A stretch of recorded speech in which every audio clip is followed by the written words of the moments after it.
Good evening, everyone. We're going to give it a couple more minutes to see if anyone else drops on by. Thank you so much for joining us this evening.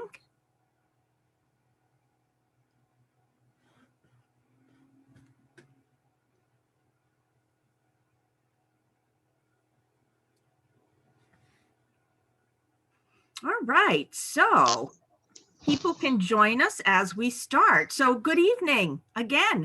Thank Good you for evening. joining us for Parenting During the Pandemic, the second workshop in our third annual Parent Conference series, the virtual edition. I'm Robin Kohler. I'm the site director at KidSafe Connecticut, an affiliate of the Village for Families and Children. Our mission is to partner with the community to educate and empower families and promote the well-being of young people. We are your host today through the generous support of the Savings Bank of Manchester Foundation. Today's workshop is being presented by Dr. Laura Markham. She's the author of 3 popular parenting books. The first, Peaceful Parent, Happy Kids, How to Stop Yelling and Start Connecting. Peaceful Parent, Happy Siblings, How to Stop the Fighting and Raise Friends for Life. And her latest, The Peaceful Parent, Happy Kids Workbook, using mindfulness and connection to raise resilient, joyful children and rediscover your love of parenting.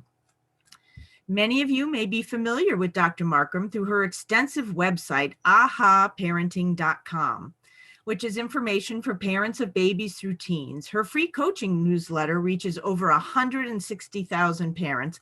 I have to say I am a recipient of that newsletter and love to read it every time it comes. Dr. Laura says that earning her PhD in clinical psychology at Columbia University was just the beginning of her education as a psychologist. Becoming a mother convinced her that parents are doing the hardest job in the world and need more support. Dr. Laura's children are now young adults, and she often talks about her experiences with them to illustrate how parents can raise self-disciplined, responsible, considerate, happy kids without punishment. She says her aspiration is to change the world one child at a time by supporting parents. We ask that you stay muted to keep the background noise to a minimum during the presentation.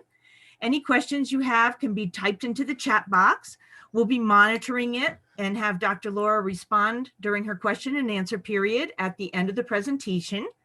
Feel free to also raise your hand during Q&A and we'll call on you to speak.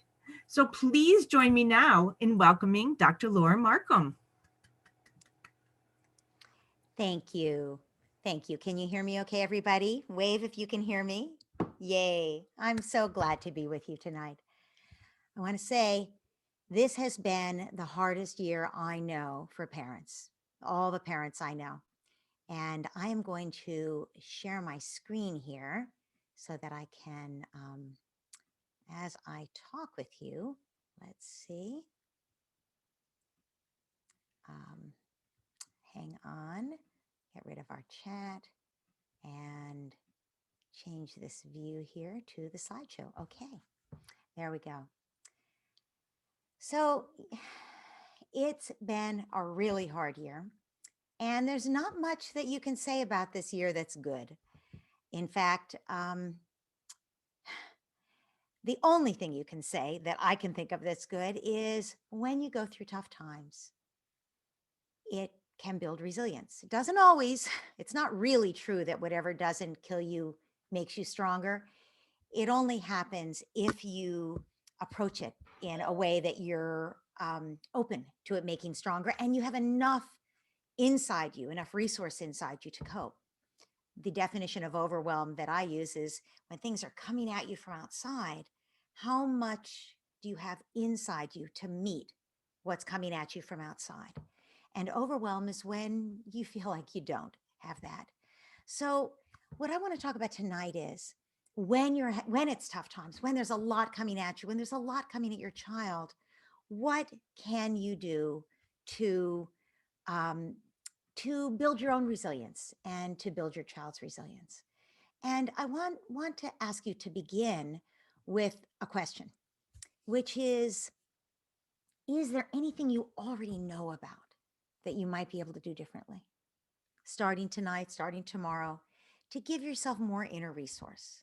Maybe just going to bed earlier, maybe a little less screen time, maybe just giving yourself a moment to chill. Maybe that would be screens, but something that you're going to come out of with a little more sense of well-being rather than just feeling like life is just so hard.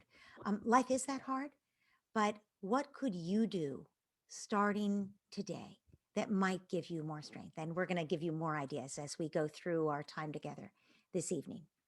So I want to tell you, a mom last week was talking with me, and she said her 12-year-old who plays the violin was on her orchestra remote learning with her, playing her violin in the orchestra. And the 8-year-old came in behind her and, made funny faces or did something. And the girl was playing a violin solo at that moment, and she completely flipped out and screamed. She got off of her shut down her screen and muted herself, thank goodness. But then she turned around and just lost it at the 8-year-old sister. And the mother, meanwhile, is teaching. She teaches dance online remotely in the other bedroom. So she had to stop what she was doing because the girl is going crazy screaming. And she's yelling at her sister. She's yelling at her mother. And then she takes her violin, she runs in the kitchen, and she turns on the gas stove, the flame, and says, "I'm going to burn this violin. I'm so done with all this." And she didn't end up burning the violin because her mother had the good sense to stay calm, to connect with her and say, "Oh, sweetheart, I am so sorry. You are having such a hard time. I can see why you were so upset your sister went." And she just tried to connect with her daughter. And then she said, "Naturally, you're upset." And her daughter burst into tears and threw herself into her mother's arms and just sobbed. And then she said, "I'm sorry, Mom. It's not your fault. It's not even her fault, even though she's a brat." And it's not even that and she had said in the course of all this, "I'm never going to go to orchestra again. You've humiliated me." And she said, "And that's not even the reason I don't want to do orchestra. Orchestra used to be fun. I used to love it. It was my favorite time of the day. We would get together with all the other kids. We'd hang out in the band room. We'd practice together, but we'd also mess around together. And, I felt at home there. I felt like this was my group. And now, I haven't been around those kids in so long. I don't even know if I'd still get along with them. And I feel so separate from them. I don't even have any friends anymore. And all the fun has gone out of it. Why do I want to play the violin? The fun is gone of everything. All I do is sit on that remote all day and have to listen to the teachers, and it's so boring." Anyway, she went on like that and she cried.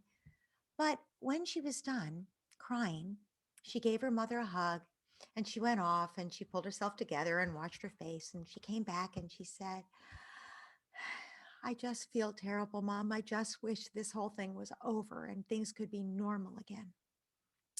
So the reason I'm telling you that story in detail is that, first of all, I've heard so many versions of that story. I could tell you the version of the 6-year-old. In fact, before I talked to this mom last week, there was a picture of the 6-year-old in the slot where you see the girl with the violin now. Um, and next week it's going to be the 9-year-old, because all kids are having a hard time. And it isn't made easier by the fact that parents are having a hard time. So, as we think about what we know from the research about how we can stay resilient ourselves in the face of all this and raise our kids to be resilient, here's what we've learned. First of all, everything depends on you. And I know that sounds like a terrible burden, but the truth is, it's actually empowering, because it's not true that it all depends on you. All of the stuff that girl went through with her mom, none of it was about her mother, but the mother stayed calm. So it's not so much that your child's feelings will depend on you, but can you stay regulated, self-regulated when your kid blows up like that, so you can de-escalate the storm? Or are you going to get upset, as all of us feel upset, right? But what if this mom had screamed at her daughter, "No, don't do that to that violin. It's not your sister's fault." What if the mom had done that? it would have gotten worse, right? It would have escalated. So, number one, what the scientists tell us is you are the key to whether things blow up into a full blown tsunami or whether you can calm that storm. Two, connection. You saw what that mom did. She, even while she's like worried about the violin, she knows that what she's got to do is stay connected to her daughter because that's the only influence she has. So she connected and her daughter settled down. And that turns out to be super important because the only reason kids do what we want them to do is the connection. And third, coaching kids. You know, we're most of us were raised with rewards and punishment, not with coaching. But coaching kids to help them with their emotions, coaching kids so that they can be their best selves, that is what helps kids to be at their best. It helps them to work through the big emotions they're having, and it helps them to be the best that they're capable of being. So, those are the three things we're going to talk about tonight: your own self regulation, connecting with your child, and coaching, because those are the tools that I want to give you as you get through this tough time. So, first of all, emotional regulation. Why is it so important? Well, it models emotional regulation, so your child learns it from you. It creates safety. So, in this case, where this mom was able to calm things down so the child didn't actually set her violin on fire, it helps the child feel safer. At that moment, the child felt like it was an emergency. Her sister had come in behind her in the screen, had wrecked her violin, solo, and had embarrassed her in front of her peer group and her teacher. She thought it was an emergency. But the mother, by staying calm, created a feeling of safety so the daughter could start to calm down. And the other thing, your emotional regulation allows there to be connection. So your child wants to cooperate. Because without think about it, if the mother had been screaming at her, the child would not have felt connected and the mother wouldn't have been able to reach her. So it's not even just what the child learns from watching us. Children build a different brain when we're more self regulated. So here's some examples. The amygdala, the alarm system, they're actually two little almond shaped things in your brain in the limbic system. They are bigger and more reactive when children have parents who are less regulated. Let me say that again. If you're calmer, your child's amygdala will be smaller and less reactive. So your child will not lose it so easily if you're calmer. Also, your child's prefrontal cortex, the executive function where decisions get made, where good judgment rests, that overrides the emotions and the needs and wants, that prefrontal cortex matures faster when the parent is better regulated. More oxytocin receptors, that's just the feel good hormones, and better vagal tone. I won't go into the biology of it. It just means that the child recovers faster when they get upset. Like muscular tone, vagal tone is your vagus nerve and how it helps you return your body to a state of calm when it's been upset. So, those are just four of the things that happen in your child's brain and body and nervous system when you are able to stay more regulated. Now, I know all parents yell, and all parents have good reason for yelling. But yelling still teaches our kids the wrong lessons. It trains them to yell back at us or to yell at each other. It trains them not to listen until we're yelling. And it makes our relationship with them less strong. So we actually have less influence. It's also, by the time they're teenagers, they are much less respectful of us if we're yellers. And it's not so good for us either, for our health and well being. So there are better ways to teach kids. Often parents will say, yeah, but it's the only way I get their attention. Yeah, there are better ways to get their attention and teach them. One great way is to whisper, to lower your voice when you're trying to get their attention. Go close to them and whisper, and they'll look at you and they'll listen, they'll pay attention. You notice when you try to whisper to your partner when you're across the room from your kid, they always hear what you're saying. So this year, we've had an epidemic of child and teenage anxiety and depression. One of the reasons is remote schooling, disappointment, uncertainty, fear, sometimes grief if you've lost somebody you're close to. during the pandemic or just in life. But another reason is that parents are having such a hard time. They're doing a lot more yelling.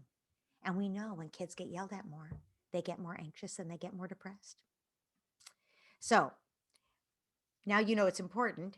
Now you know it's super hard because you're a parent and you know how hard it is.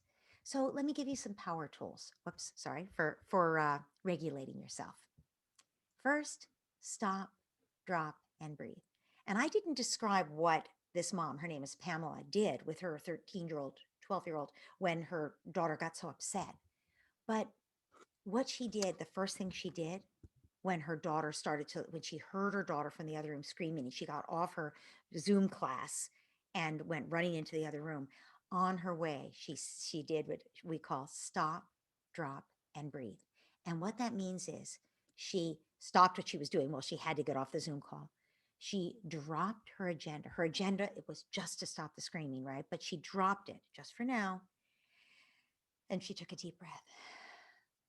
And the reason we do that deep breath, or those 3 deep breaths, is that it sends a message to your nervous system to calm down.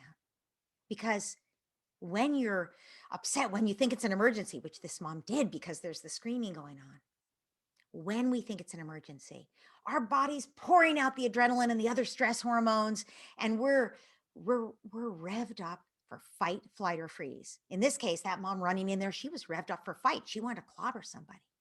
Fight, flight, or freeze.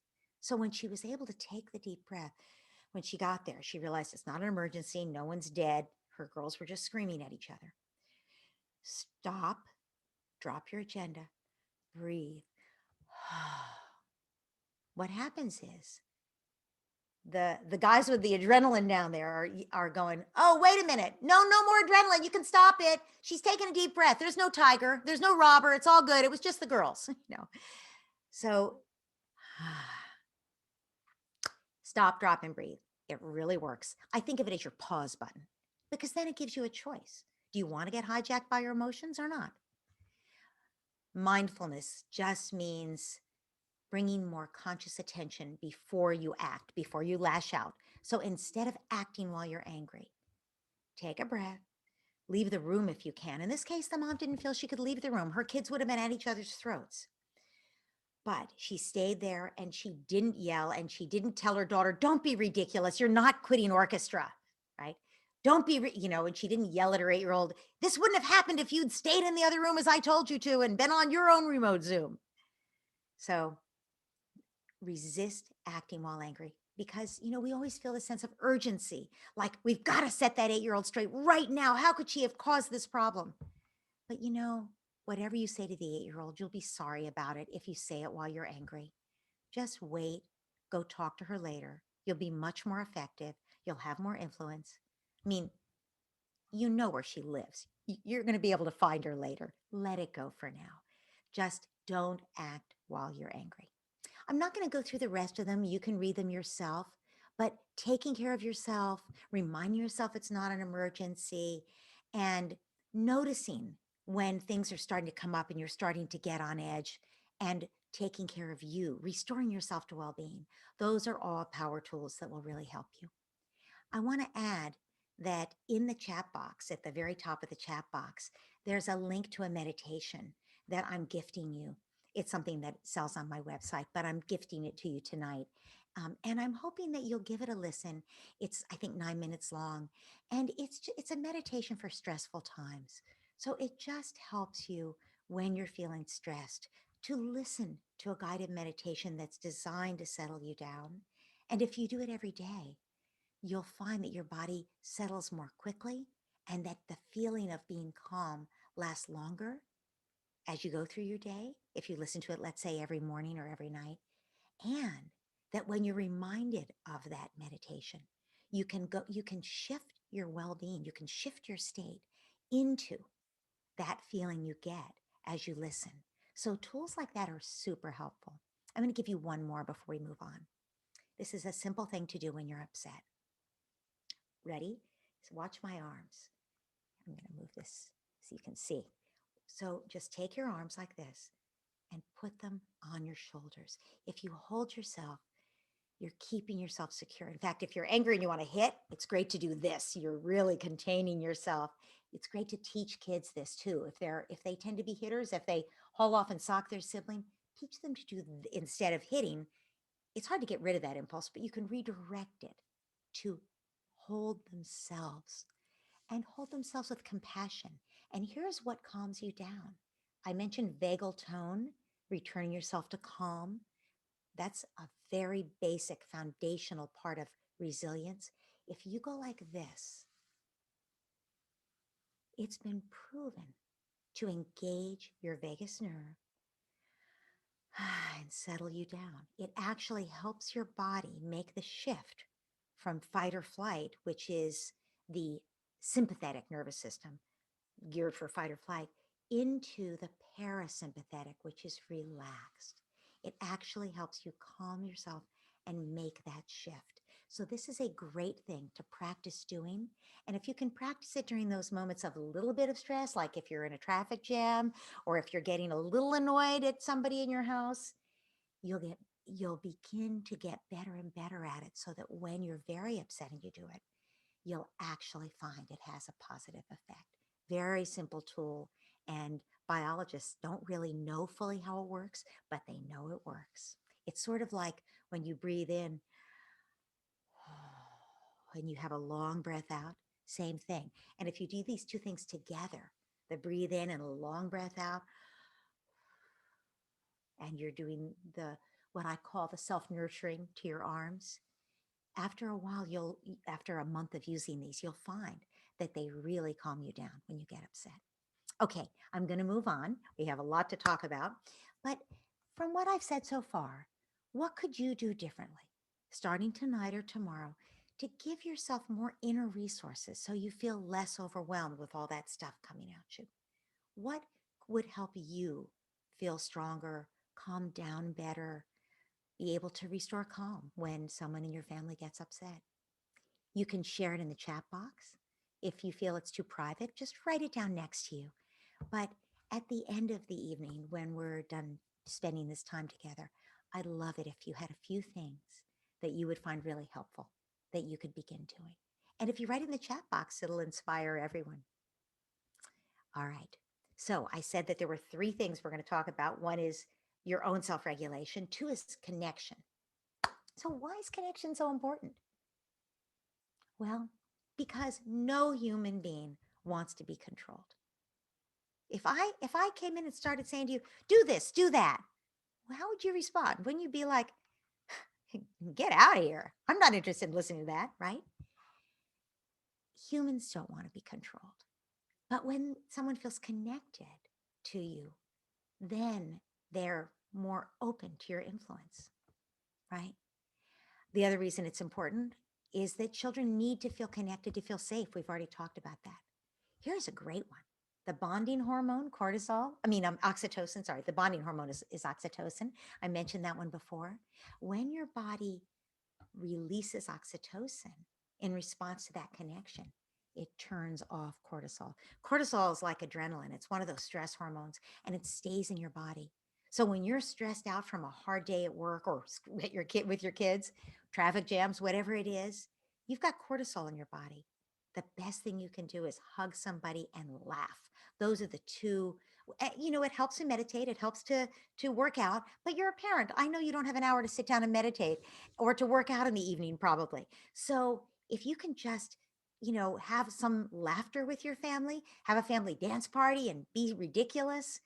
If you can hug your family, those things will turn off the cortisol to help you to relax and to have a pleasant evening. And you'll sleep a lot better tonight without a lot of cortisol in your body as well. That's why it's so good for kids to get them laughing. And you see, the final thing puts the joy back in parenting.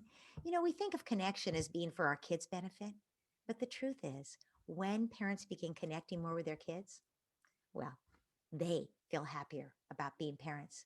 And part of that is just because that's where the joy is. And part of it's because kids cooperate more. Because, I say 80% of parenting is connection. Well, yeah, because the other 20% is correction or direction or redirection. But kids can't accept your correction and your redirection until they feel connected. So, the other reason kids need connection is that's how they self regulate. They can't just calm themselves down, especially younger kids, but even teenagers. Even this kid who's almost 13, she couldn't calm herself down without her mother's help to do that. That connection is what helps kids self regulate and learn to regulate themselves. So, some connection power tools.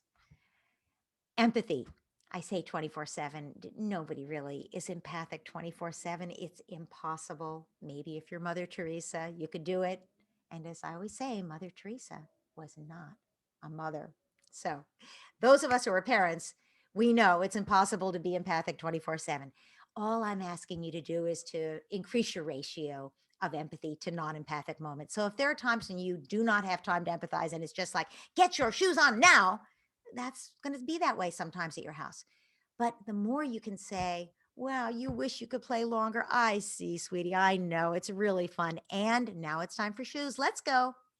The more your child feels understood, the more connected they feel. So even when you have to set limits, it really matters to connect as you do it. Special time, that's just one on one time. Every kid needs one on one time with you. It reduces sibling rivalry and it helps them feel like you really value them. You're connecting with them. Spirited play and laughter. Well, we just talked about laughter and why it's so important that all of us laugh. It changes the body chemistry and it connects us. Connect before you correct. That's just really, I was talking about empathy in general and I threw in there setting limits. Well, connect before you correct is as you set that limit of correction, do you connect first? Do you find a way to say, yeah, I see you're having a great time and we still need to do this? And then finally, time in. Time in is what that mom did, Pamela, when her 12-year-old was going bananas with the violin and then sobbing and sobbing. She didn't say to her daughter, don't you be rude to me. You go to your room until you can calm down. She could have. A lot of people would have, especially when she was screaming, it's all your fault. I'm going to quit orchestra. I hate you. I hate the 8-year-old. She's a brat. She could have sent her to her room, but she didn't. Instead, she understood. She offered understanding. And what happened? Her daughter sobbed in her arms and told her all the stuff that she hadn't really been saying about just how hard her life felt. And she got it off her chest. And her mom, she felt understood by her mom. And later that evening, she told her mom how much she appreciated it and how she loved her mom. And she went into more opening her heart about how she felt about her life right now in orchestra and playing the violin and her friends and her insecurities, all the things we'd want our kid to be able to open up and share with us. And it happened because the mom didn't send her for a timeout. The mom took time to do a time in. So those are your connection power tools. And I'm going to ask you, given what we've talked about here, what could you do tonight or tomorrow to help you connect more deeply with your child? You can put it in the chat box if you want, inspire everybody, or just keep it for yourself. And now let's talk about coaching. So, coaching is staying connected with the child, even while setting limits. We've talked about that already. And it's setting up the environment so the child can thrive. Maria Montessori famously said, don't control a child, control the environment so your child can thrive. And that means, for instance, making sure your child gets enough sleep, gets a decent meal, gets time with you. That's setting up the environment so the child's needs get met, right? Not screen time until all hours of the night. Make sure that they have a place to do their homework and that you're there able to supervise, not do the homework for them, but be their backup. So when they run into a problem, you can keep them on track. All of that is setting up the environment so the child can thrive. And, that's hard. That's hard. If you've got other children, if you've got other responsibilities like taking care of a grandparent who's in the home or simply working, whether you're working in the home or out of the home, that is just hard to set up the environment so the child can thrive, especially during a pandemic. But but the more you can give your child that support, the more your child will be able to build inner resource so they can handle what life is throwing at them. The more resilient your child will be. And the final thing here in coaching is emotion coaching. Emotion coaching is just what Pamela did with her daughter, where she helped her child with the big emotions that were swamping her. That's what emotion coaching is. And we'll talk more about it in a minute. So, emotion coaching, well, it's why are emotions so important? Because they drive behavior. In fact, you've heard the term acting out. Her kid was really acting out, right? Acting out means acting out a big emotion that you can't articulate. Wouldn't it be great if your kid could just say to you, Mom, Dad, I hate things now. I hate this remote schooling. Then when we went back to school, then they had to shut down the school again. And even when we're there, we have to wear a mask. I hate that I'm always on Zoom. I hate that the other kids seem to be on social media and video games all the time and you won't let me do it. It would be great if your kid could tell you that. I know you don't want to hear about all these things your kid hates, but you know what? Instead, if your kid can't tell you these things, your kid's going to be doing stuff like threatening to burn their violin or whatever. So, emotions and needs are always okay. We'd always want to hear about those. And that way, the child can manage their behavior. To change the behavior, help your child with the feelings that are driving the behavior. Emotions are never the problem. The problem is what kids do, the behavior that they engage in as a result of the emotions. But once they can articulate the emotion, they don't have to act out the emotion. So, emotion coached kids, there's a lot of research on them. They do better. They're more resilient. They regulate themselves better. They are better behaved. Their health is better. They do better in school. They're more cooperative with their parents. They're better with their friends. Their teachers like them better. They're better. Why? Because they learn how to self-regulate because somebody is there to understand their feelings. Think about that child with the violin again. What if her mother sent her to a room? Well, she would have calmed down eventually. But she would have come out of that room with a little bit of a chip on her shoulder and all those emotions still inside and all eating away at her. And she would have acted worse, right? When we're there for our kids emotionally, that's when they get a chance to work through their big feelings. And that's the beginning of being able to move beyond them. So, how do you set limits with empathy? Which, I was saying that we need to emotion coach them instead of, and that it's fine to let them have the feelings, but I didn't mean we wouldn't set the limits. So, how do we set limits, but still do it with empathy, which is an understanding of the child? It's a form of emotion coaching. You remove the child from the situation if you need to. You acknowledge the feelings. And the kinds of phrases that you say are things like, oh, you wish I would say yes. You're having such a hard day. I know it's too hard for you right now to turn off your screen. I'm going to help you. I know that makes you really angry. You're the parent, right? You're setting a clear limit, but you're offering understanding. There's no reason that you need to be mean about it. That's setting limits with empathy.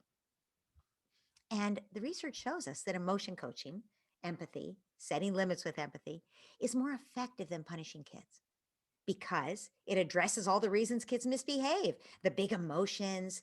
When they feel disconnected from us, emotion coaching helps them feel understood and connected. And brain development. Remember in the beginning when I showed you the slide with all the different ways that your child's brain and nervous system change when you are self regulated?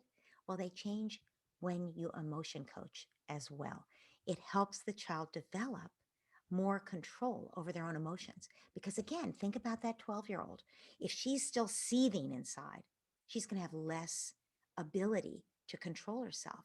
Whereas once she's cried and gotten it off her chest and someone understood, and she feels reconnected, now her nervous system can settle down. Her brain is free to develop and rise to the occasion and do what needs to be done, right? And handle the appropriate developmental challenges that are coming at her instead of trying so hard to just keep a lid on all those big feelings. So, punishment, sorry to tell you, the research on it's not good. The things at the bottom, the aggression and the lower IQ, those are only with certain kinds of punishment, only when the punishment is physical. So when we spank kids, they literally have a lower IQ. And it's partly because they have an overdeveloped amygdala and their alarm system's always going haywire. but it's also because their prefrontal cortex is slower to develop. And so they don't think as well. They literally don't think as well. They get more easily distracted. They fly off the handle. So kids who are physically punished have lower IQs. They're also, every study shows, more aggressive. They're more aggressive when they're children. They often stay more aggressive when they're older. So, somebody might be more likely to get into a bar fight, or they might be more likely to hit their wife or their kids.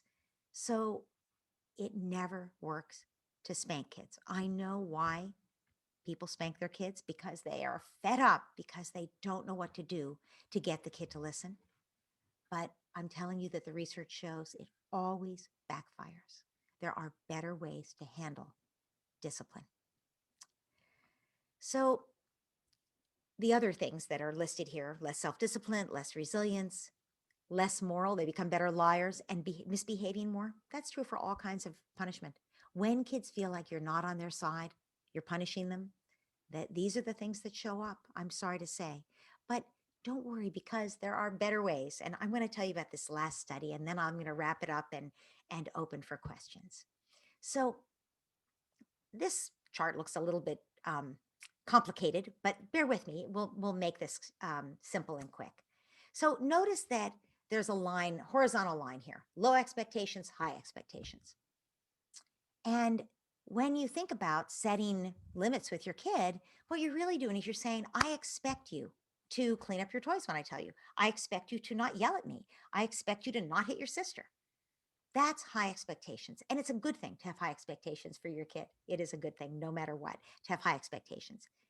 But I said, no matter what, it is better to have high expectations and give high support. So what's going to help your kid meet your high expectations?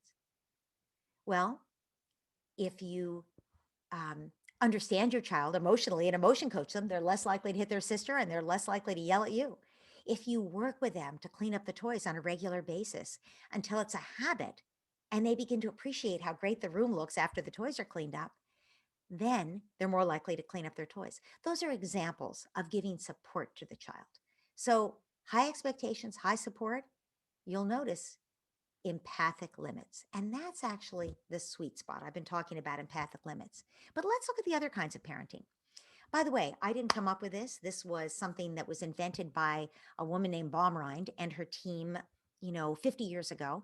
They went into homes in the 1960s and they observed people with their kids.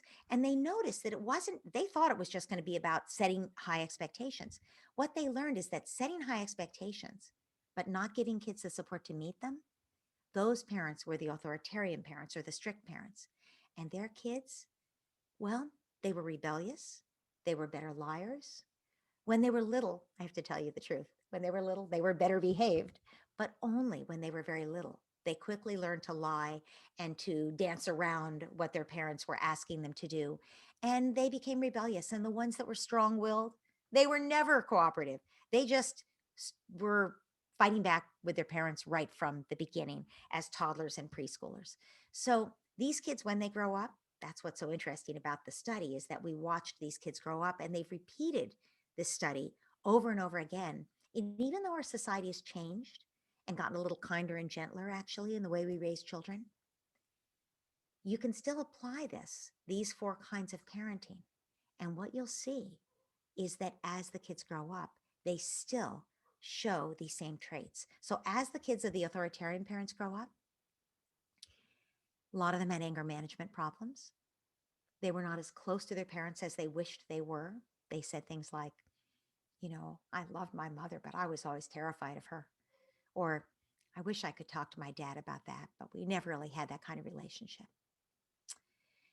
They also say, these children of the grown children of the strict parents say things like, I wish I were more self-disciplined.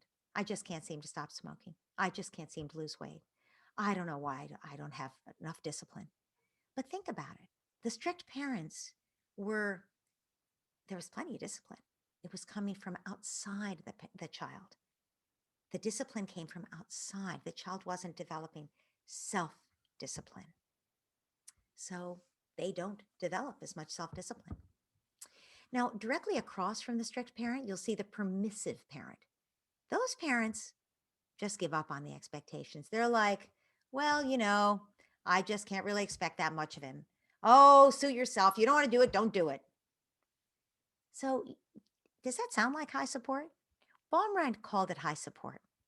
I don't really think of it as support for the child.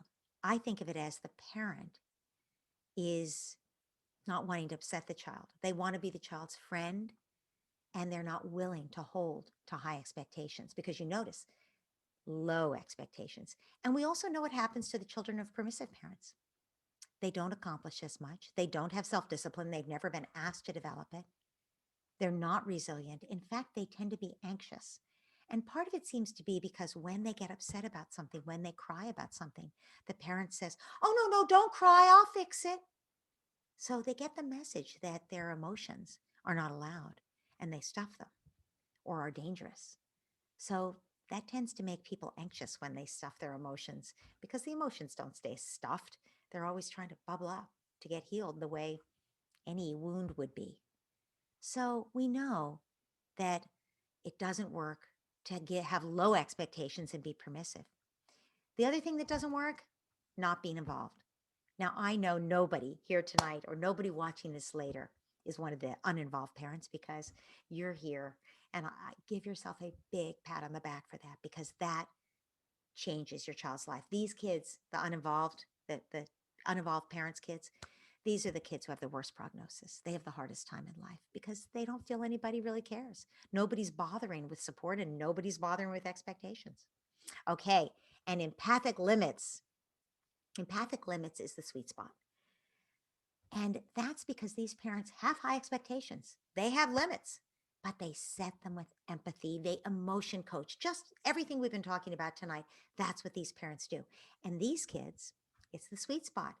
Their parents expect a lot of them, but give them the support to be able to perform at that high level. That's what good coaches do, right? And those are the kids who do the best in school, and they do the best with their friends and for the rest of their lives. So just to give you an example that would be helpful and pretty quick here. Imagine you've got a 4-year-old and she's got a Jack in the Box and she loves it. It was a present. She loves it. And she loves to go around and it pops up and she laughs uproariously and she keeps putting it down and turning the knob, the handle, and it pops up and she laughs. But then it gets stopped and it stops popping up. And she's still turning the crank and it doesn't pop up. And she bangs on the lid and it doesn't pop up. And she shakes it and it doesn't pop up. And she screams at it and it doesn't pop up. And she hurls it across the room and it hits the wall. And of course, it flies open and the thing is falling out. And after that, she tries to get it to go in and crank it again, and it doesn't work. So here's my question to you. What does each of the parents we've just talked about, what did they do at this moment? Here's the child. She's 4. She's holding the broken Jack in the Box. She's coming to the parent. Let's say she comes first to the strict parent. What does the strict parent say? She's like, he's broken. Ah. What does the parent say? It's your own fault. You know better. You don't deserve nice things. Onto the naughty step with you, right? What's the child's takeaway from this? I don't even know really what happened. I was so upset and then it broke and now I'm even more upset and nobody understands and mommy and daddy don't understand and they made me go to the naughty step and I guess I'm a bad person, right? What's her takeaway there? I'm overwhelmed. I don't know where to begin to solve my problem. I don't know what to do. Nobody understands. I got no backup, no support. Now, what's the permissive parent say? Remember, here's the kid. What's the parent say? Oh, don't cry. Don't cry. We'll get you another one. Right? What's the takeaway for this child? No accountability. I can throw things anytime I want. Somebody else is going to pick up the pieces. My feelings seem to be a little bit scary to my parents. I guess if I have a tantrum, I might get my way. This is, when kids get to be 21 and they throw a fit at their workplace, a little entitled. But it's also kids who are more anxious, kids who are like, Wow, feelings are dangerous. My parents are so scared of my feelings, they'll do anything that I won't get upset. I don't want to get upset. It's bad to get upset, right? And those are the kids who stuff their feelings and get anxious. All right, now what's the uninvolved parent say? Here's the kid. What's that parent say? Oh, you have plenty of toys. Don't make a big deal out of that one. Go watch TV, right? So, what's that child's takeaway? I'm all alone in the world to solve my problems. Nobody understands me. Nobody's taking care of me. Okay, now, sweet spot, empathic limits. What's this parent do? Here's the crying child. Oh, it broke. It's broken. Yes, I see. No, it looks like we're not going to be able to fix it. Looks like it's broken. Now, what happens when you feel understood? Often you cry more. So this kid's going to cry more, actually, feeling understood by the parent. There's going to be a lot of sobbing, like with our 12-year-old at the beginning, right? A lot of sobbing is going to happen here. And then after a while, the child's going to say to the parent who's hugging them and saying, I know you love that Jack in the Box. It's so sad.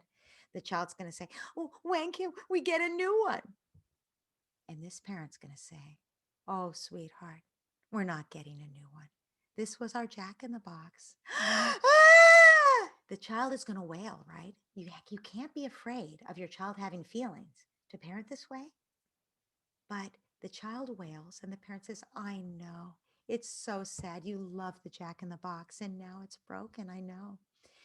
And as the child cries and cries and cries their heart out, and they finally stop and they're sort of recovering a little bit, you might tell them the story of what happened. Like, you were so mad, right?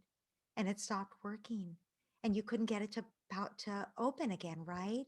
And you tried everything and it wouldn't open. Is that what happened? Yeah. And finally you were so mad you threw it. Is that right? Yeah. And it broke, right? And they cry a little more. And finally, you give them a big hug. They're done crying, and you go out with them and you help them wash their face. And you go on with the day. And at the end of the day, maybe you weren't able to tell them the story. Maybe you tell it to them at the end of the day. But at the end of the day, you revisit it. We had a hard thing happen today, right? Your Jack in the Box you love, it broke, right? You threw it. Yeah. What's this child's takeaway? Wow, I broke my Jack in the Box. I didn't even really know how it happened. I was just so mad. And then the next thing I knew, I threw it. Boy, I don't want to do that again. It's broken. I can't even fix it. And I don't get a new one. You break it, you break it. Wow. But I'm disappointed. I'm really sad and I really miss it. I love that toy, but my parent understood. They took care of me. They made me feel better. They held me. They understood. I don't always get everything I want, but I get something better. I get a parent who understands me and takes care of me no matter what. That's why this kind of parenting works, right? That's the takeaway. And sometimes you can fix the Jack in the Box and sometimes you can't. By the way, parents always say to me after I tell that story, yeah, but what if it's her birthday in 2 months? Can I buy her one then? Yes, you can buy her one then. I'm not saying never buy her another Jack in the Box. I'm saying at that moment, don't steal her learning by rescuing her. Let her learn the lessons that she has created for herself to learn. You and she will be better off for it. And if the lesson is something about cleaning up your own mess because she did something to her brother, um, then you want to actually introduce that idea of cleaning up our own messes. We try to fix the things we've broken. So instead of you were mean to your brother, you get a punishment, we say, your brother was pretty upset. I wonder what you could do to make things better with him. You expect a repair. It's part of the high expectations. And you support your child. You're their backup as they figure out how to do a repair that's going to make things better with her brother. So I've talked about all these things, but I want to put them all together. If you're taking pictures of any of these slides, this is an important one because these tools, of all of which we've already talked about, being empathic, spending one-on-one time with your kid, roughhousing and laughter, welcoming all emotions, which we've just talked about. And we haven't talked about routines, but having regular routines that your child can count on. All of these things are what I think of as preventive maintenance. And when you do these things, you don't get a kid who's falling apart, who's hitting her brother, who's setting her violin on fire. These are the things that keep the car out of the breakdown lane, keep the child out of the breakdown lane. This is preventive maintenance. And I wanted to just highlight them on one slide for you because we've talked about all of them tonight, but I've hit you with a whole lot of things tonight. So I just want to make sure you have these 5 things together, because taken together, these 5 things, if you do them regularly, they never fail. I've never seen them fail to protect the child emotionally so that they become more resilient, and to strengthen the parent-child relationship so the child becomes not only more secure, but also more cooperative. And when they don't get those things, you'll know, because they act like they have a full emotional backpack. And you'll know it because they get whiny and rigid and controlling and difficult. And at those times, what are you going to do to help them? They need to cry. Really, they just need to cry. It's like this 12-year-old who her mother said had just been very difficult for the few days leading up to this incident. She really just needed to cry. And when you can't cry, you start by laughing. How are you going to get your kid to cry? You don't just move right into tears. But when you laugh with your child, we already talked about the benefits to the body chemistry and the connection, but it also helps kids relax a little more, so that then when something happens where they bonk their knee, they're more likely to cry. And when kids cry, welcome those tears.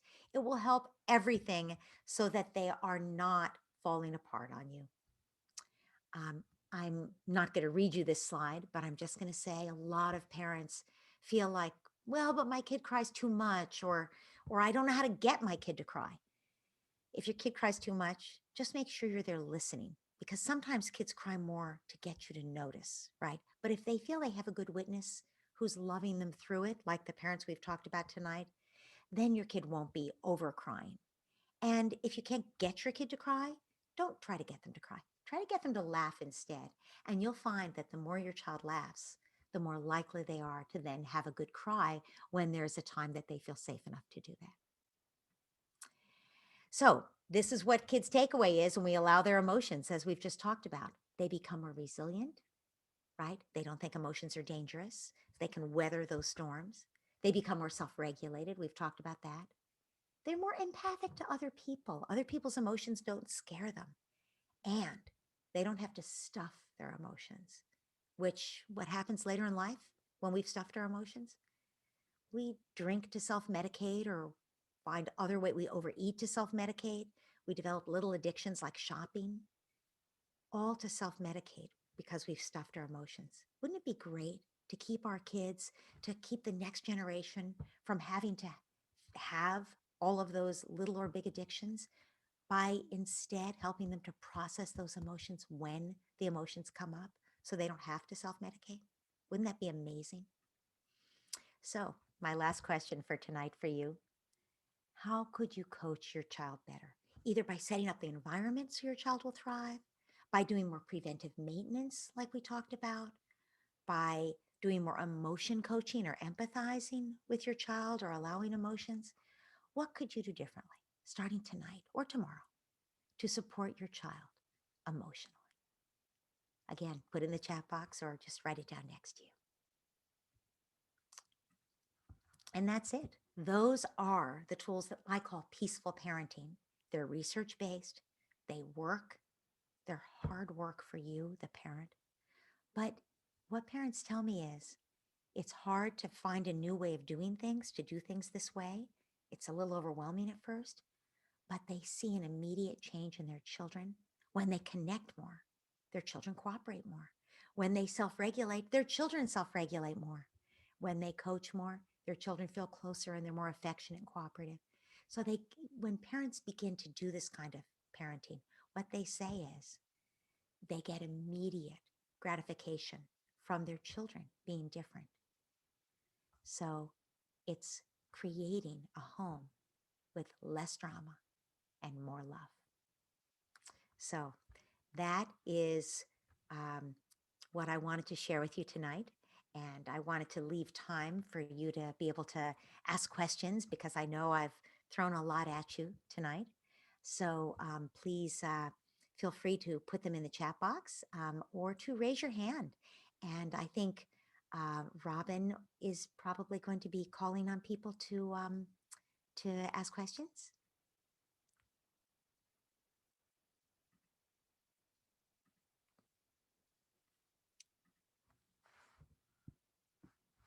I think you'll have to unmute yourself. There you go. There I am. Sorry, I couldn't find it.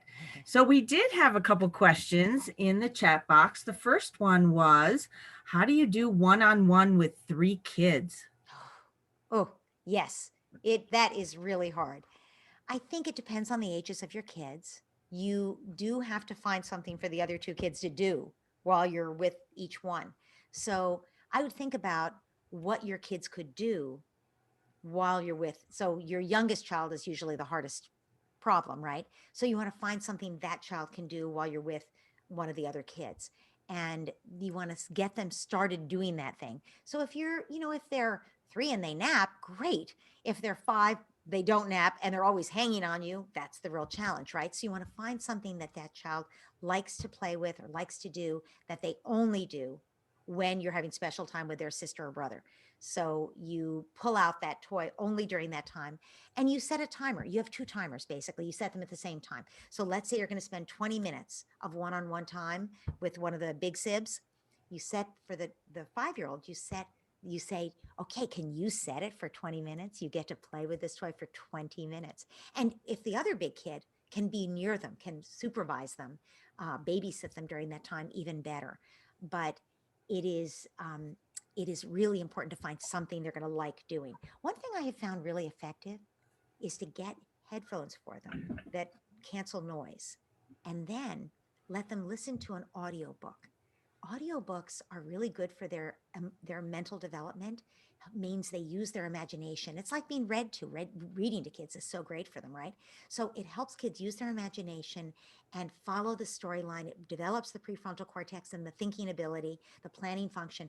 So as they're listening with the noise canceling headphones, they're not hearing you laughing in the other room with their sibling. So they're more likely to stay and do it. And if they're the kind of kid who are more active and need to move around a little, get them some washable markers and, some paper or, better yet, a notebook, and have them write, with their washable markers, draw the scenes they're listening to as they're listening to it. And they can show you and tell you about the story after you're done with the one-on-one time with their sibling. So that's one example of something you might do with your kids to keep them busy while you're with the other child. That's great advice. Anybody have any questions? I don't see any hands raised, but I'm sure that people are just being shy. We all have questions. Oh, and one has popped up right now. At what point do you stop assisting your child while they build a habit such as cleaning their room? I guess when it's working. So the answer isn't about age. It's partly about your child. Are they a naturally orderly person or not?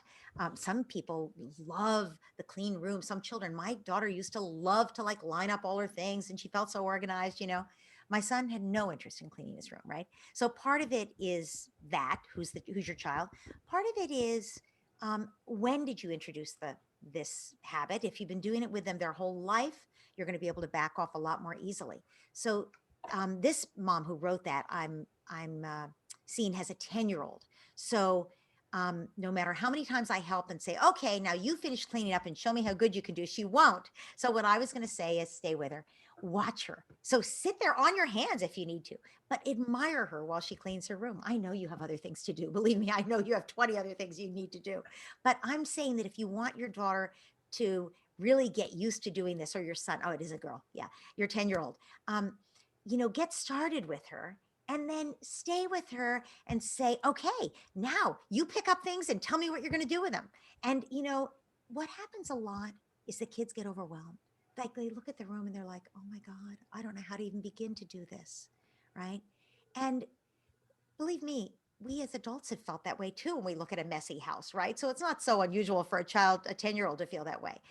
But your 10-year-old can just pick up something and you can say, and hold it there for you. And you say to your 10-year-old, okay, I got it. I see that. That's your sock. What are you going to do with it? Make it fun. Make it about great connection time with you, the parent. And your child will love cleaning their room because they get all those goodies from you emotionally while they do it. Do you want to do that forever? No, of course not. And yes, you have 20 other things to do, but you'll find that it will be warm bonding time for you, and you'll get so much good out of it that it's worth it to sit there. And that after a while, you'll find that you can even say, boy, you're almost done. You've just got the last few minutes of stuff to do. You just need to, what are you going to do with those last things? Yeah, they all go in the hamper, don't they? Okay, can you do that yourself? Because I've got to quick go answer the phone or whatever. Check the dinner in the oven, or see if move the stuff, the wash to the dryer, whatever you're going to make up as your reason to leave the room. You just say, yeah, give me high five. You did it, girlfriend. You good for you. And you leave. And hopefully she does get those last things into the hamper. And if she doesn't, you'll know you left a little too soon. But over time, you'll see you can leave earlier and earlier. That's great. Another question. Any tips for young toddlers? I have a 22-month-old. Yeah. So toddlers are into everything. That's their job, right? Their job description is tear up your house because they're little scientists. They have to figure out how everything works. And that means they will tear up your house. So toddlers, you have to get out of the house. And the problem is, it's winter. If it's cold outside, that's a problem. But also, it's a pandemic. They can't just go, you can't just take them places that you might have taken them before to let them run around. So it's harder. And if you're trying to work at home, if you actually are expected to be on meetings or something, there's no way you can supervise a 22-month-old. It's just, I don't know how people think that parents can do this. Parents are heroes every day to me. They're the most heroic people, that they get up in the morning determined to do their best for their kids. They're so courageous. They bite their tongue. They, no matter what they feel like doing, which is usually go to bed and pull a cover over your head, they make that food for their kids. Parents are heroes, but this year they've been more heroic than ever. The idea that parents can, you know, um, hold down a job where you're trying to do something remotely for your boss at the same time that you're supervising kids, I don't see how it's possible. And if you have a 22-month-old, it's actually not possible. It's not, because they will get into everything. But my tips are, toddlers love sensory play, messy play. First of all, get them out of the house every single day, no matter what. That's one thing. Secondly, make sure they get to move around a lot. Give them things to climb on, and play roughhousing games where you toss them around and get them laughing. And then my third tip for them, sensory messy play. Set up a corner of your kitchen or your bathroom with something new every day that they can get into. So it could be, and there are a lot of ideas on my website about this, but and my website is called AHA, like aha, like those aha moments where you realize something from a whole new perspective. ahaparenting.com, ahaparenting.com. So there are ideas for screen-free activities that kids can do unsupervised, kids of all ages. And there is a whole list of toddler ideas there. But also, I was just going to say off the top of my head, you can take spaghetti and you can dye it different colors. Just make a pot of spaghetti, dye it different colors, add a little oil, put it in one of those plastic bins from Walmart, and let your kid play on the kitchen floor with it. Add some ice cubes the next day. Same thing. It goes another day further. Chop it up in pieces and give them a little bulldozer to add it, inside of, or a truck. Um, Kids love messy play. And if you give them opportunities for it, yes, they will make a mess on your kitchen floor, but it's a whole lot better than tearing the rest of your home up. And you can get 10 minutes to do whatever you need to do without having to supervise them. Wow. Another question. Any suggestions on audiobooks for 8-year-olds? Ooh, yeah, let's see. So there's a company called China Berry Books that has, I think they're still in business. I hope so. It's been a long pandemic. But they've been around for a while, and they have great books for kids, and they have great audiobooks. But I would say also that if you look online, um, there are a lot of free subscriptions for kids right now during the pandemic. I think Audible had a free subscription for kids, and you can read the reviews and see what you think is good for your child.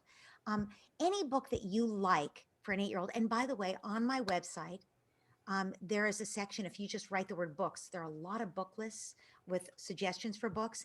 And there are books for 8-year-olds, books for elementary age kids that talk about, the books for the 6, 7, 8, 9, 10-year-olds. And Um, any book that is recommended on that book list or that you find recommended online that you feel like would be a great book for your kid, you're almost certainly going to be able to find it now in an audio version because it's become the next big thing that Audible and companies like that have realized they can make a lot of money on. So if you can find a free subscription for your child, you're even better off. But there's so many great books. Like off the top of my head, one of my favorite books for kids, it's called, for 8-year-olds, it's called My Father's Dragon.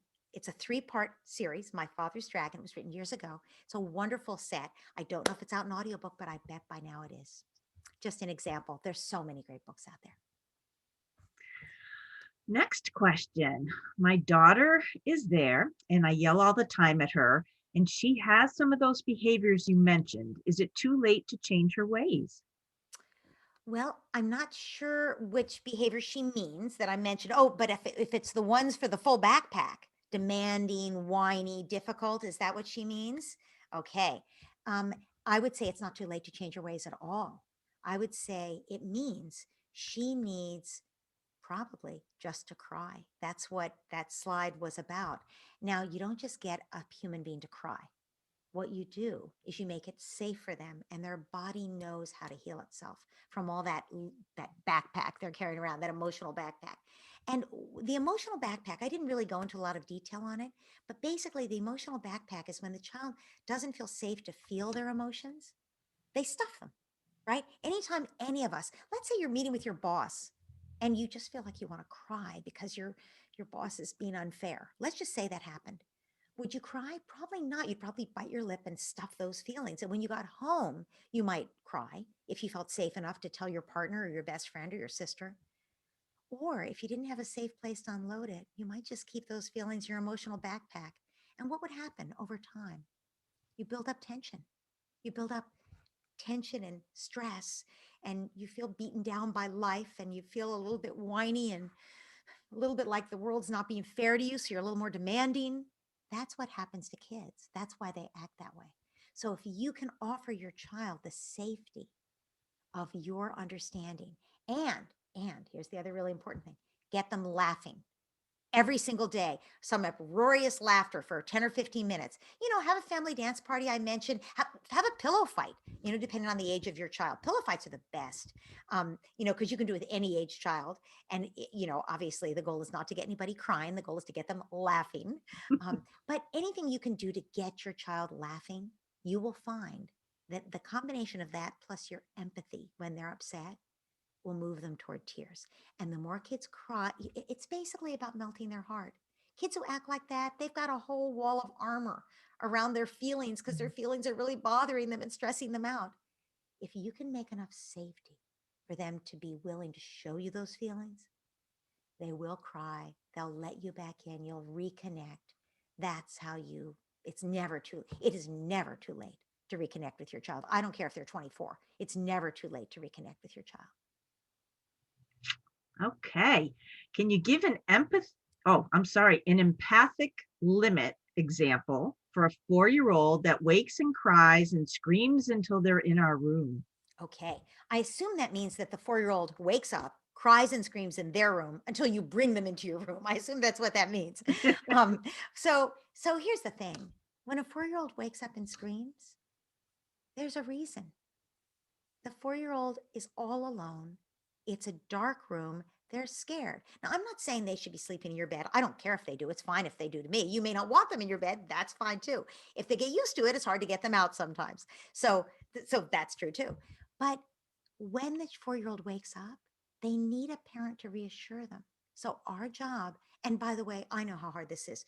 I think there's nothing harder than bedtime except the middle of the night, to be a good parent. So you wake up, you go into their room, and you say, "Oh, sweetie, you are having such a hard time. I'm right here. Here, daddy's here, mommy's here, whoever you are. I'm right here. It's okay. You can calm down. You're safe." You reassure them of their safety. You give them a big hug. You say, "It's okay, settle back down." Now, this parent says until they're in your room, they're continuing to scream. So maybe this child knows that if they keep screaming, you'll take them in the room because you're desperate to go to sleep. I think that's the key. The child's not being manipulative. If we've been taking the kid in the room because they're screaming, that kid's going to scream until they get taken in the room because frankly, they want to sleep with mom and dad, that's who wouldn't. So you don't take them in. You stay in their room with them.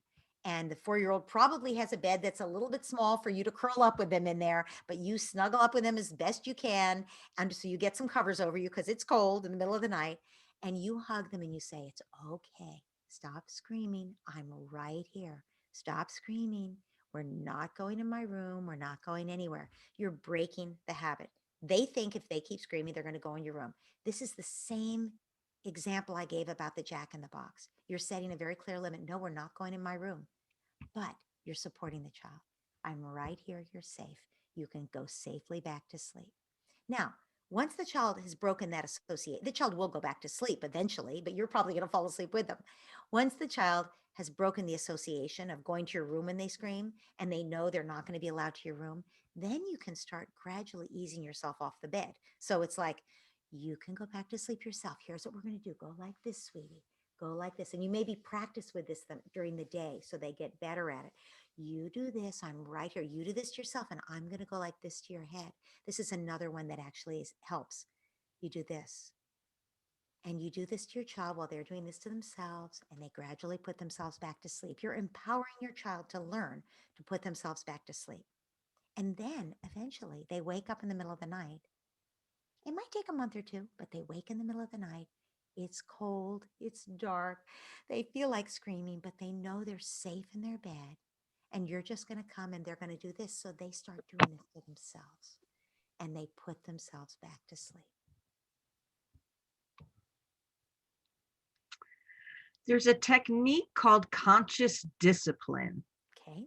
What do you think about that? Do you think that would help? It's not about punishment. Mhm. So conscious discipline is basically what I've described. So there are many words for what I've talked about. Some people call it positive parenting. Some people call it conscious discipline. I call it peaceful parenting. I've been doing it for a long time, and that's what I called it then. But we're basically all talking about the same thing. So what is conscious and discipline? Well, we know what discipline is, right? It's not smacking your kid. Discipline is from the same word as disciple. It means to learn and to teach. So discipline is teaching in a way that will help your child learn. That's what discipline actually is supposed to be. It's not supposed to be punishment. And conscious discipline means we do it with consciousness. We do it with awareness of what we're doing. And that means awareness so that we're not getting hijacked by our own anger and upset. It means awareness so we're doing what's going to help our child to become empowered to learn and to grow. That's what conscious discipline is. So the technique conscious discipline is exactly, I don't know how they would say 1, 2, 3, but I will tell you it's exactly what I've talked about tonight, where you empathize with your child, you set limits, but you do it with awareness, you do it with self-regulation, you do it with connection. That's what conscious discipline is. And absolutely, it's what every child deserves. Thank you. Another question. How about any tips for a 14-year-old daughter who, no matter what, keeps every emotion bottled up? Good, bad, sad, any emotion is bottled up and only talked about when she has hit an explosion point. Oh, that's so frustrating for parents. You really want your 14-year-old to talk to you. I know. Mm. I would say begin with two things. One is laughter. Get her laughing, even if she's not talking, get her laughing because it reduces that tightly woundness. It even reduces it physically. So remember, it changes your body chemistry so that you're not as tightly wound. You don't have as many stress hormones circulating. So you're more relaxed. So you're more likely to connect. Also, when you're laughing with someone, you connect more. You're more likely to connect and let your mom or dad or sibling or somebody in by sharing what's going on with you. So that's the first thing, laughter every day. Second thing, connect in other ways. So find things your daughter loves to do, your 14-year-old loves to do, and do them together. And just chat about anything.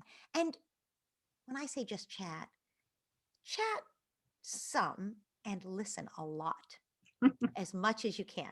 So even if your daughter is not spilling the beans about her feelings, she probably wants to tell you her opinions about things like which music group she likes best or why the history teacher is terrible or wonderful or whatever she wants to tell you about. Which of her friends is you know, has a boyfriend.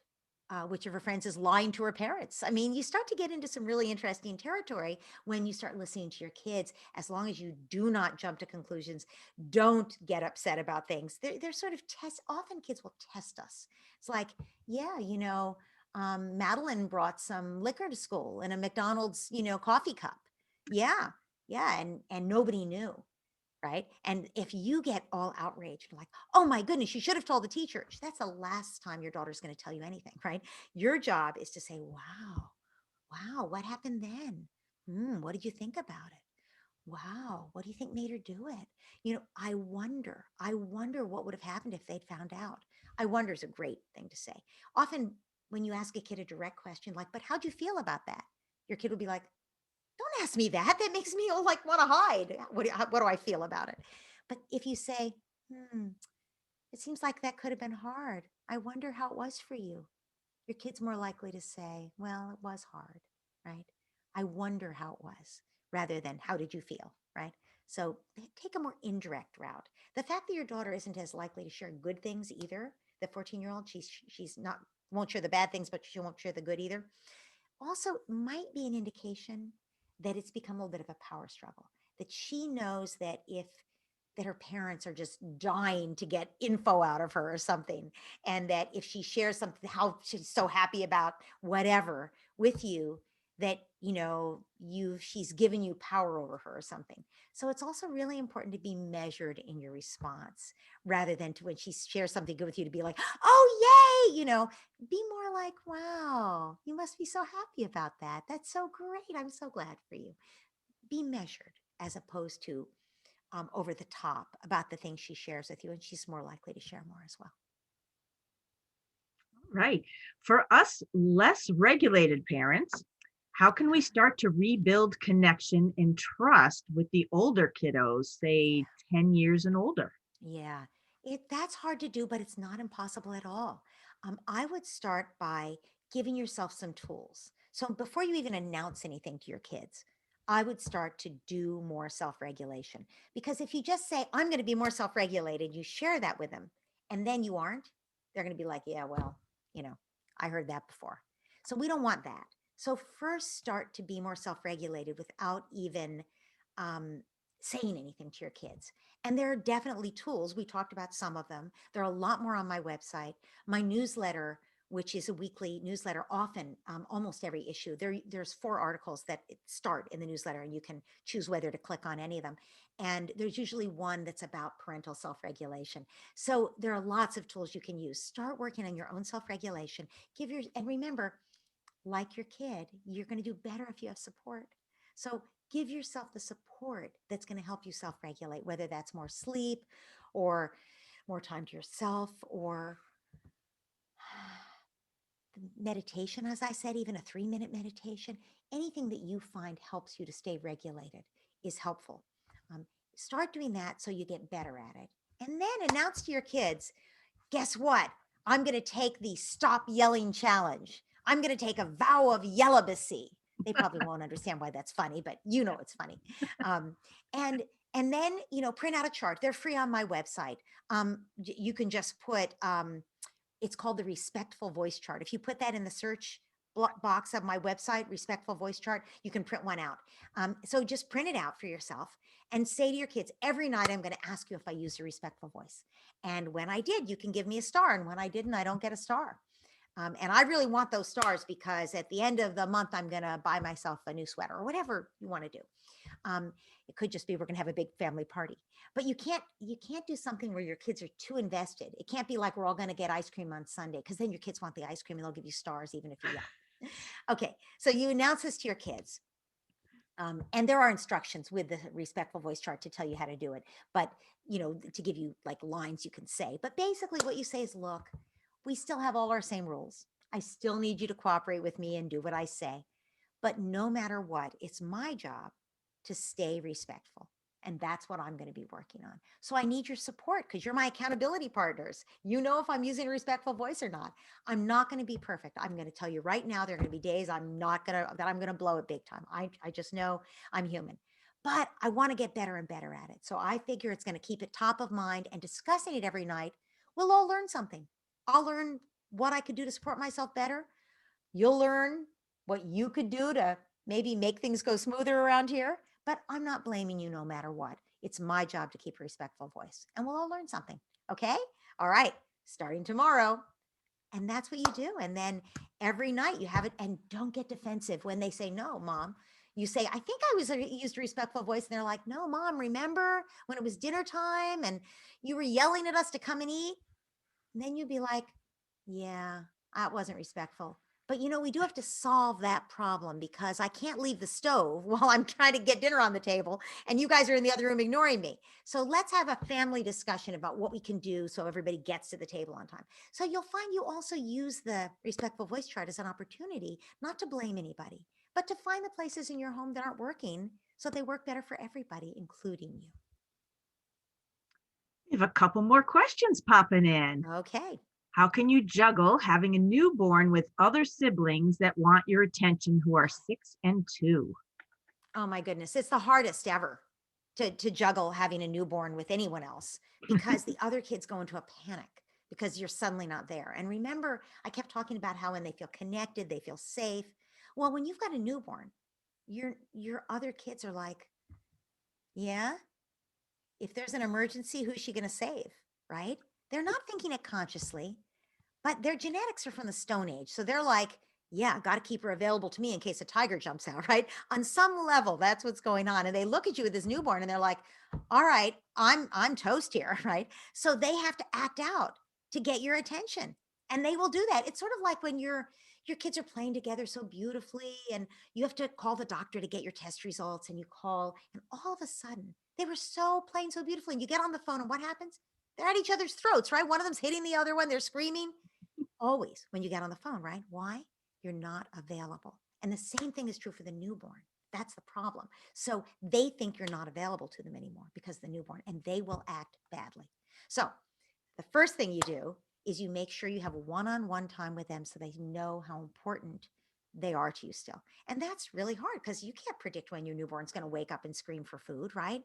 But the good thing about a newborn is they at least sleep some. So hopefully you can put them down. Sometimes you just have to wear them while they sleep, but you can at least still, even when you're wearing them and they're sleeping, you can at least then spend some time with the older kids one-on-one so that they know they're still the apple of your eye, no matter how much love their sibling gets. There is more than enough for them. And that's what each of them will learn from that one-on-one time. And also from allowing all their feelings. So you can say to them, it must be so hard to share me with the baby. It must be so hard to wait for me when I'm changing a diaper or feeding the baby and you want my help with your train track, or whatever. The more you allow them to say, yeah, it is hard. I don't like being a big brother. Can we send the baby back? The more they're allowed to express their feeling left out or whatever, their jealousy, the less they'll need to act it out, right? And also, I want to add, they'll need to grieve. There's not a child in the world who doesn't lose something when the new baby is born. Now, they may love that baby. They may be best friends for life. It may be the best thing you ever did to give them that little sibling. But at this moment, they've lost what they had with you, that now they have a new sibling. Even if there's already two or three kids in the family, they're not the youngest anymore, or they were the oldest and it was hard enough when the number two came along, and now there's number three or four, so always kids have to grieve. And that's when you say, just like the Jack in the Box, you say, I'm sorry, sweetie. This baby's not going anywhere. This is our baby now. She's going to live with us. She's your new little sister. She's staying around. I know that's hard. And sometimes you wish you didn't have to be a big brother, but she's staying with us. And your child will cry and cry, just like with the Jack in the Box. And eventually that grief will pass and their takeaway will be the same thing. I don't get everything I want, but I get something better. I get a parent who understands me no matter what. And that's the best thing you can do for your children's relationship is give them a great relationship with you. Because the research on siblings is the better their relationship, each kid with you, the better they get along with each other. I know we're just we only have a couple minutes left. Can we squeeze in one more question? Sure. How can I build patience within myself to deal with a 2.5-year-old? Oh, that is a question for the ages. As long as there have been 2.5-year-olds, everyone has struggled with this. It is true. I would say, um, see it from their point of view. I would say that is the key to this. Well, there's another key, and that key is where we started tonight and where we're going to end tonight, and that's self regulation, because you can only give what you have inside. If you're running on empty, you won't have the patience for anything, including your 2-year-old, right? So when you're running on empty, you won't have patience. So that's the first thing, is to make sure you replenish your own cup so you can be generous emotionally with your kid. Because a 2-year-old takes a lot of emotional generosity. But once you've done that, which is what you want to do for any age child, then what matters is to see it from their point of view. And that's true for any age child too, whether they're 14 or 2. But for the 2.5-year-old, they can't really articulate it. And they have such a complicated set of feelings. Like they want to do it myself, and yet they can't do it themselves. And then they just dissolve into tears, and then they're angry, and you can just recognize that they're little people in a big world, and they're trying their hardest, and they don't yet have the skills, and they want so much more than they can actually do. And you're their safe person. You're their backup. So if you can remind yourself of that, it's a lot easier to stay patient. Oh my goodness. The time went by so fast. Oh my Yeah, gosh. it always does. It And there are always always so does. many questions. I want to thank everybody who's asked questions tonight, and everybody who hasn't but has stayed with us and been part of this evening. It's a lot. I know you didn't need one more Zoom call. I know that. And I just want to say thank you, not just for spending time with me and teaching me by asking these great questions, but also for investing in yourself as a parent. It's the most important work that any of us have to do. That changes the world one child at a time. And your child is so lucky to have a parent who's willing to come and spend this kind of time growing themselves. Thank you for the work you're doing with your family. Well, we thank you so much, Dr. Laura, for sharing all this great information with us tonight. We hope everybody enjoyed the presentation and learned something new today to help them on their journey as parents. We know it's not an easy one. Um, we will be randomly drawing names for the winners of 5 sets of Dr. Laura's books, as well as a grand prize of an iPad. I'll be contacting the winners in the next day or so. Make sure to check your email. And if you wouldn't mind, please type your name, your full name in the chat box so that I make sure I have everybody's correct name to go into the drawing. Our next workshop in the series is scheduled for Monday, March 8th from 6 to 7:30 p.m. with Scott Driscoll, a nationally known expert on social media and internet safety. This workshop is for adults only and will show parents the positives and potential pitfalls of today's most popular apps and programs. And then the following night on Tuesday, March 9th from 6 to 7, his presentation will be geared for youth 12 years and older to heighten their awareness about safety while using technology. You'll receive an email with the link to register in the next couple weeks, excuse me. You won't want to miss it. He's a great speaker. You'll learn a lot. I want everybody to stay safe, be well. We hope to see you next month. Dr. Laura, again, wonderful presentation. Thank you so much. I appreciate everybody for joining us. Have a good evening. Thanks, everybody. Good night. Good night. Good night. Thank you. Thank you.